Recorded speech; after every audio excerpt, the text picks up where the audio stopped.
Hello বন্ধুরা, রঞ্জিতার ঘরোয়া রান্নাঘর থেকে তোমাদের সবাইকে স্বাগত জানাই। আজকে তোমাদের জন্য নতুন একটা রেসিপি নিয়ে এলাম, আম পোড়া শরবত। প্রথমে আমি আমগুলো উনুনে পুড়ে নিচ্ছি। এই দেখো, এইভাবে আমি পুড়ে নিলাম। এবার খোসাগুলো আমি ছাড়িয়ে নিচ্ছি। এবার একটা মশলা বানিয়ে নেব। শুকনো লঙ্কা, জিরে, ধনে, মৌরি একটু হালকা করে ভেজে গুঁড়ো করে নেব।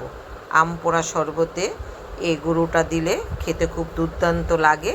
এবার মিক্সিতে আমি আমের কাঠটা দিয়ে দিলাম, চিনি দিয়ে দিলাম পরিমাণ মতো, বিট নুন দিয়ে দিচ্ছি পরিমাণ মতো, নুন দিয়ে দিচ্ছি পরিমাণ মতো, একটু জল জিরের গুঁড়ো দিয়ে দিলাম। এবার ভাজা মশলার কিছুটা অংশ দিয়ে দিচ্ছি।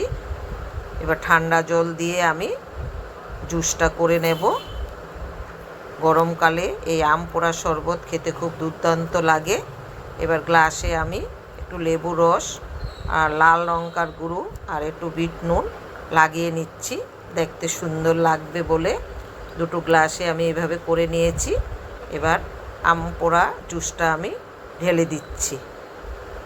এই গরমকালে এই আম পোড়া শরবত খেতে খুব ভালো লাগে, যাকে খাওয়াবে সেও খুব খুশি হবে। এবার বরফের টুকরোগুলো আমি দিয়ে দিচ্ছি, নিজেরও খেতে খুব ভালো লাগবে। যদি আমার রেসিপিটা তোমাদের ভালো লাগে তোমরা এভাবে করে খেও।